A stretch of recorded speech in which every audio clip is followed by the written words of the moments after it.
the National Youth Council of Nairobi County gives its position on the issues happening at the Nairobi County government. My name is Githaiga. I'm the Chairman, National Youth Council, Nairobi County, and I'm joined with 17 sub-county chairs who are standing with us. We have even more who are seated there, but they could not be able to fit in the press. Therefore, I beg your indulgence, members of the public, to listen to our statement, because this is the position we feel as young people and we want to share it. Fellow Kenyans, we come before you to make you aware of the opportunities that the year 2017 brought for the National Youth Council. The National Youth Council is a statutory organ that is a body corporate in nature, established by the Act of Parliament, Act number 10 of 2009.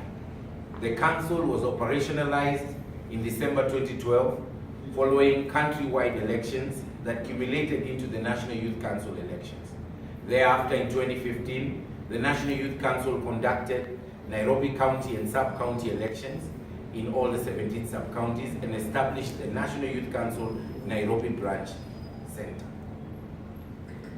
We are the voice of the youth in Nairobi County and are very disturbed at the way our Nairobi County Governor, His Excellency Mike Mbuvi Sonko, and his government has come under attack by various forces in the country, whom we are not going to mention but clearly know themselves. And this has caught our attention because this is a wicked scheme to discredit and malign the governor. Yet the reality on the ground is different. We therefore feel that we should break our silence and come together in a united front to formally stand up to protect the choice of the people of Nairobi as the residents, whom number over 2 million, and 70% of these are youth. A few selfish and greedy residents, cartels of Nairobi County, during the 2017 elections, began to portray our governor as an incompetent and unable to govern the city of Nairobi. They were, however, proved wrong because the people's choice on the winning ballot was Governor Mike Mbuvi Sonko. This win was historical because the youth vote was felt well in Nairobi County, whereby the governor was voted by a majority of votes cross-cutting the ethnic, religious, and class levels. However, this was a clear blow to those scheming to discredit our rightly elected Nairobi governor. Therefore, these forces immediately began to plot how they're going to bring the governor down, by hook or crook. This conspiracy has not worked either. All it has done is to bring to the light the organized and deliberate ploy to spread lies, rumors, and fake news against government. Nairobi County residents lost control of our great city and its future to corrupt cartels that embarked on an evil mission to rob its residents of basic services and amenities. We, however, have a different and true narrative that His Excellency the Governor Mike Sonko has for Nairobi, and especially plans and projects he has targeting the youth of Nairobi County, which will in the run be beneficial to all Nairobi residents. The fact sheet is as follows. 1. The inheritance of a defunct county government. It is true, and everybody knows, that Mike Mbuvi Sonko, our current governor, inherited a defunct county government. Truth be told, corruption and all manners of ills were rife before he became the governor. When the governor was senator, he brought to fore some of these governance iniquities that were taking place under the former governor and his county government. We, as the youth, know that 5 years ago, we are witness to the leadership as the current governor as a senator, where he took it personally to ascertain and bring to fore these greedy, corrupt, and immoral scams in the Nairobi County. His detractors of them have come to hunt him, for he knows for now he is the governor in possession of the mantle of executive power. And we know that he's pro-youth, pro-women, anti-poverty, pro for equal opportunities for all. So we youth of Nairobi are teaming up with him for our quest to safeguard the interests of fellow youth under his dispensation. We are not barely witnesses to his intentions, but are also cognizant to the conspiracy to keep Nairobians under chains, shackles, and bondage of poverty. We can go way back to remind fellow Nairobians, especially the youth, who are educated and informed, that to reread and reread the fact that Mike Sonko has leadership and goodwill. The times we are living in are not as they were when the governor of less than 8 months could not be able to take the blame. Therefore today, we want to set the record straight. For this city was founded 117 years ago. Therefore, the governor cannot be held responsible, and he's only been there for 8 months. The second point we want to bring about is the fiscal financial year. Our youthful governor, Mike Mbuvi Sonko, may not be certain people's cup of tea, and therefore this rattles feathers among the system. For more than 5 years, a lot of corruption, procurement, and ethical crimes have taken place within the last financial dispensation. To be clear, 2017-2018, which was not under his dispensation. For a matter of fact, he inherited this mantle and he found a lot of rot was in place. And this was the biggest reason to why the Nairobi residents would never, ever enjoy good services and state-of-the-art infrastructure, health facilities, and the like. However, to be frank, my fellow youth of Nairobi and also Kenya, the financial mess of the county was under certain forces that had complete control of the coffers. Just to quote the governor, the revenue collections are now heading to the billions, or actually are in the billions, compared to last year and the years before, where they were heading to the millions. Therefore, it shows clearly that the county governor, Mike Mbuvi Sonko, is saving the residents of Nairobi billions of shillings, which would have gone to these corrupt cartels. And this is the reason why they are fighting him, because now Nairobi County is no longer a cash cow for the cartels. On the areas of waste management, indeed it is true, waste management is a county government function. And we are, as youth, are being involved, especially in this project, in their thousands, as beneficiaries, who are going to be working in the installation and application of a giant recycle plant at the Dandora dump site.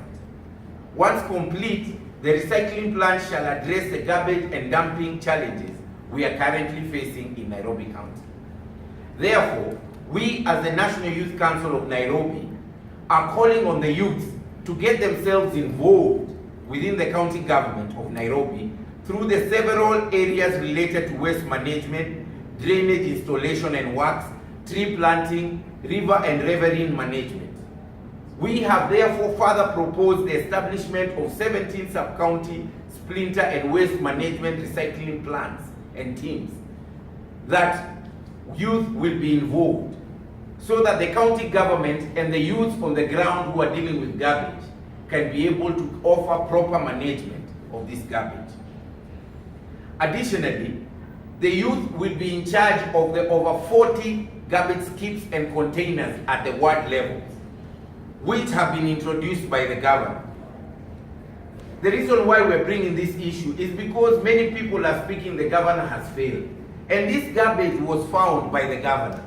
There was nothing that was going on in Nairobi County before on garbage collection. What we had was different cartels running around saying they're collecting garbage and they were not collecting. Now that the governor is putting in precise measures, corrective measures to deal with this garbage issue, these cartels again are on the rise. And that is why you're seeing so many people who are offering this service have stopped offering this service. They have now downed the tools. But we are assuring the governor, we are going to mobilize the youth of Nairobi and we are going to join him and the companies that have been awarded to ensure that we restore this great city back to a green city without garbage waste all over. In the issue of road maintenance, indeed, there are a lot of potholes in the roads of Nairobi estates and the CBD. And it is a nightmare to motorists and pedestrians alike. However, it is very hypocritical to blame the current governor for this. Because in fact, right now, we are facing floods all over Kenya. All over Kenya. Roads and bridges are being washed away. It is not anything peculiar just to Nairobi. But however, these forces have taken advantage of the floods that are happening in Kenya and are blaming the governor, Mike Buvisong, for causing these potholes. And yet, you are aware, in December, he purchased trucks to cover these potholes. And it was being demonstrated everywhere. But as soon as the rains hit and set in their floods, all the potholes that he had covered and the great work he had done were washed away. Another fact we want to bring to your fore is that Nairobi roads are not simply managed by the county government. We have the national government who is also managing the roads, namely Kura and Kera. How come people are not blaming Kura and Kera? Why are they not being told they're the ones who are causing potholes in the road? Clearly, this is a witch hunt against our county governor. And we as youth, we are not going to sit down. We have actually come up with great ideas. Some of these ideas are, we are saying that the governor should involve the youth in this way. In all sub-counties, youth should go to the county workshop for training on road maintenance so that they can now be in numbers, large numbers.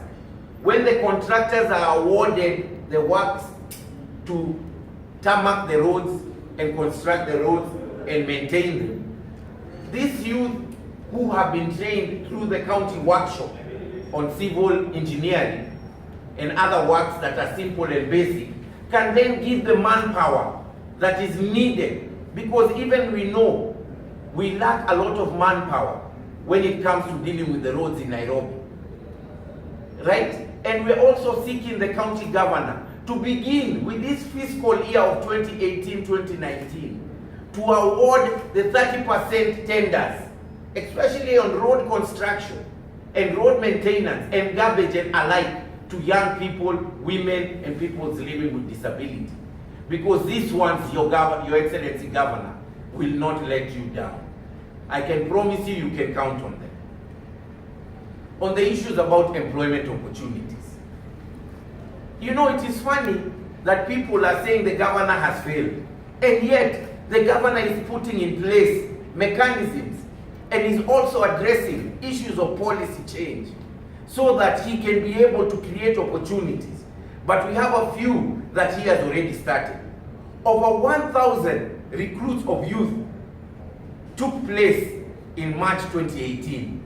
These recruits, 200 of them will be enrolled in the fire and disaster management, and 800 will be enrolled in the constable system of the county government. And that's just a drop in the ocean. In the next 5 years, I can assure you, as we have spoken to the county governor and have seen his plans, we are sure over 10,000 youth will be employed in the county government. Why am I very confident? Because even the governor has launched a retirement scheme targeting people from 50 and above to retire voluntarily and to be paid. And even though he says it's expensive, it is necessary so that then the youth who have degrees, the youth who have diplomas, the youth who have certificates, and even those who do not have qualifications can then begin to join the county government. Something that has never happened. But yet, these people are making noise and portraying the governor as somebody who is not doing his job. I think, just tell us, according to you, has the governor failed or succeeded? He has been governor 8 months, you cannot keep letting it. Yes. So why do you say he has succeeded? You are, I want to believe that you were in this town a year ago. Yes. And I'll give you an example of a road like Koinange Street, not Koinange, Tomboya. Do you think he has succeeded? Sorry, could you tell us your name? My name is Franklin Masharia from K24 TV. When a town starts looking like a village. Which road is that? I'm saying Tomboya Street. A town is looking like a village. Okay. Do you still want to defend the governor? Let me tell you. Yes. Look, first of all, what do you mean it looks like a village? Come clear. I mean potholes all over. In Tomboya? In a street which is at the center of the CBD. You know, I said this. I'm not here to speak on behalf of the government. I'm here to give the position of the youth. But because I'm a resident of Nairobi as well, I said in my statement when I read, the governor had covered the potholes, right? He even demonstrated for the whole public to see, and I'm sure even your press was there to see. Yes. Tomboya 3 months ago was not like that. But because of the flash floods, and remember, you cannot mix oil and water. When you're constructing roads, they require tar, they require oil to be mixed. So immediately the rains came in, the water carried off the potholes that had been tarmacked. That is in simple terms saying it's poor workmanship. No, it's not. Listen, these are... The next question. We've seen some youth who claim they're defending the governor, just the way they're doing, like 3 days ago, beating up a chairman of the Nairobi Central Business District Association. What do you make of that? Let me just say something. You're misusing the name of youth, and you should be very careful, sir. Because those people who did what you're saying, they did not say they are youth. They did not come there with a banner of National Youth Council. These are leaders. Hold on. I'm not saying they were your members. No, you say they are youth. But they did not say they are youth. Okay, let me talk about the goons who... Yes, that's the right word. Don't mix us with the... It's okay. Who beat up a chairman of NCBDA in the name of defending the governor? What do you make of such a person? Let me lament on that, because that is my part. Okay. Thank you so much. Same from K24. Yes. Yes. I want to say this clearly, that my name is Githaiga from National Youth Council in Kapunji. Whatever we saw a few days ago is against the law. We condemn it in the strongest word possible, because they represent the youth that they are governing, they are protecting the government. But I can assure you, the governor that we sit on the same table with ideas that we see to develop this county, he cannot associate himself with us. We are clearly coming out as youth leaders. This was part of our discussion on this media briefings, that we want to condemn and tell these guys who are trying to tarnish governor's image to stay away and leave the governor to work. Let me be honest. Nairobi has so many cartels. I hope that even in the media you appreciate that. People don't live without cartels. But in Nairobi, on the governor's level, we've seen so much happening. But I can assure you, if they were during Jesus' time, who is Mike Mbuvi's uncle? If they tarnished Jesus' name, who is Mike Mbuvi's uncle? So personally, as a youth leader, I strongly believe that Mike Mbuvi's uncle, whom we serve in the same platform as leaders, he cannot and he will not associate himself in such cartels or goons, you may call them. And I'm sorry, you say they'll say that is youths. Those are not youths, number one. The qualification of a youth, I think you guys from the media much informed, and you know about the youth, how they conduct themselves. We are here as their representative, and whatever we say is what the youth's voice have said in Nairobi. Thank you. No, that's okay. So, I think that's enough. I can management. I think at times, as the Kenyan citizens, first of all, I'm Juliana Olayo, the Secretary General from the National Youth Council. As a Kenyan citizen, I think we have come to a point of being able to blame all the issues on our leaders. Some of these things I've come to realize are a responsibility-based approach in terms of me as a citizen and also the leader. Let me give you an example of waste. From all the areas that maybe you represent, even as people from the media, where you live around your areas, even on the roads, we can be able to see that everyone is dumping all over. The dumping is not being done by the governor. The other day, the governor was able to introduce something that was able to see at Embakasi West. They were able actually to bring bins, the big ones that we even used to have, I think, 10 years ago. The container bins that are picked every Saturday morning. These are things that were not there. And right now, we are able to see that we are the ones who are still not dumping this garbage on those container bins. Actually, they're being done just on the street, outside the door. I think when it comes to issues on waste management and cleanliness, we should go back to what Rwanda is doing. Rwanda is doing like an ownership approach. Like they wake up every month and go out to clean together with their leaders. It is not a governor issue, especially on matters to do with dumping. And when people say, oh, we have seen waste, maybe at Koinange Street, we have seen waste where this waste, who's actually doing it? I think what the government really needs to do is just put the right strategies, and all this needs to be changed from both the citizens and the leaders. And when we do that, we are able to also, if we are going to praise, we'll praise all of us. If we are going to blame, we'll blame all of us. But it's not a governor issue to keep our areas clean. It is actually an individual approach. Okay, just to conclude. Wacha nikwambie, Githaiga. Let me just